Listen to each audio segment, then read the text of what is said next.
ब्रह्मा के मानस पुत्र प्रजापति दक्ष ब्रह्मा के दाहिने अंगूठे से उत्पन्न हुए थे। ब्रह्मा जी ने उन्हें सृष्टि का विस्तार करने और प्राणियों को जन्म देने का कार्य सौंपा। पुराणों के अनुसार प्रजापति दक्ष की 84 कन्याएं हुईं, जिनमें से सती प्रमुख थी। सती ने बचपन से ही भगवान शिव को पति रूप में पाने की इच्छा रखी और इसके लिए उन्होंने कठोर तपस्या की। प्रजापति दक्ष घमंड और अहंकार के कारण भगवान शिव को वह एक औघड्य श्मशान में रहने वाला अशिष्ट व्यक्ति मानते थे। दक्ष की इच्छा के विरुद्ध सती ने भगवान शिव से विवाह कर लिया और वे शिव के साथ कैलाश पर्वत पर चली गई, जिससे दक्ष का क्रोध और बढ़ गया। शिव का अपमान करने के उद्देश्य से दक्ष ने एक विशाल बृहस्पतिस्व यज्ञ का आयोजन किया और उन्होंने सभी देवी देवताओं को निमंत्रित किया, लेकिन जानबूझकर अपने दामाद भगवान शिव और पुत्री सती को निमंत्रण नहीं भेजा। सती को जब इस बात का पता चला तो वे बिना बुलाए ही अपने पिता के यज्ञ में जाने के लिए व्याकुल हो उठी। भगवान शिव ने उन्हें रोका और कहा कि बिना निमंत्रण के जाना उचित नहीं है, खासकर तब जब वहां उनका अपमान होने की संभावना हो। सती का आग्रह प्रबल होने पर शिव ने उन्हें जाने की अनुमति दे दी। यज्ञ स्थल पर पहुंचने पर दक्ष ने सती और उनके पति शिव का घोर अपमान किया। उन्होंने शिव को अपमानजनक शब्द कहे। अपने पति का अपमान सती सहन नहीं कर पाई। उन्हें लगा कि बिना बुलाए यहां आकर उन्होंने बहुत बड़ी गलती की है। अपने पति का अपमान सहन न कर पाने के कारण सती ने उसी यज्ञ की योगाग्नि द्वारा स्वयं को भस्म कर दिया। जब भगवान शिव को यह पता चला तो वे बहुत क्रोधित हुए और उन्होंने अपनी जटाओं से वीरभद्र और भद्रकाली को उत्पन्न किया। वीरभद्र ने दक्ष के यज्ञ का विध्वंस किया और दक्ष का सिर काट दिया। शिव द्वारा शक्तिपीठों की स्थापना के बाद सती ने पर्वतराज हिमालय की पुत्री के रूप में जन्म लिया और वे पार्वती कहलाईं। शक्ति का यही स्वरूप शैलपुत्री कहलाया। शैल का अर्थ है पर्वत और पुत्री का अर्थ है बेटी।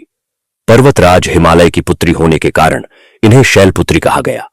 मां शैलपुत्री वृषभ बैल पर सवार होती है। उनके दाहिने हाथ में त्रिशूल और बाइयों हाथ में कमल पुष्प सुशोभित रहता है। वे नवदुर्गाओं में प्रथम हैं और स्थिरता, शक्ति और दृढ़ संकल्प की प्रतीक हैं। नवरात्रि के प्रथम दिन इन्हीं की पूजा की जाती है। भारत में मां शैलपुत्री का सबसे प्राचीन और प्रमुख मंदिर उत्तर प्रदेश वाराणसी में अलईपुरा क्षेत्र में वरुणा नदी के तट के पास स्थित है। यह मंदिर उन 9 देवी मंदिरों में सबसे पहला है जिनके दर्शन नवरात्रि के दौरान काशी में किए जाते हैं। धार्मिक मान्यता है कि नवरात्रि के पहले दिन मां शैलपुत्री साक्षात रूप में भक्तों को दर्शन देती है। मान्यता है कि विवाह के बाद जब मां पार्वती शैलपुत्री किसी बात पर भगवान शिव से नाराज होकर कैलाश छोड़कर काशी आ गईं, तो उन्हें यह स्थान बहुत प्रिय लगा और उन्होंने यहीं पर तपस्या शुरू कर दी। बाद में भगवान शिव भी उन्हें मनाने यहीं आए और मां यहीं स्वयं विराजमान हो गईं। सुहागिन महिलाएं अपने पति की लंबी उम्र के लिए यहां विशेष रूप से कामना करती है। वाराणसी स्थित मां शैलपुत्री मंदिर से कुछ अनोखी और गहरी धार्मिक मान्यताएं जुड़ी हुई हैं। यह मान्यता है कि माता शैलपुत्री की तपस्या के बाद उनके पिता राजा शैलराज भी उन्हें खोजते हुए यहां पहुंचे और उन्होंने भी वहीं तप किया। यह भारत में अत्यंत दुर्लभ है, जहां देवी और उनके पिता एक ही गर्भगृह में पूजे जाते हैं। मंदिर में ऊपर के स्थान पर मां शैलपुत्री की प्रतिमा विराजमान है और नीचे के स्थान पर उनके पिता राजा शैलराज शिवलिंग के रूप में विराजमान है।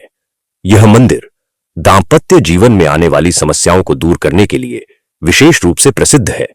ऐसी मान्यता है कि यहां श्रद्धा पूर्वक दर्शन और पूजा करने से पति पत्नी के बीच चल रहे क्लेश, मनमुटाव और अन्य परेशानियां दूर हो जाती हैं। सुहागिनों द्वारा यहां की गई पूजा को शिव पार्वती के अखंड प्रेम के आशीर्वाद के रूप में देखा जाता है। ज्योतिषीय मान्यताओं के अनुसार मां शैलपुत्री चंद्रमा ग्रह की नियंत्रक मानी जाती है।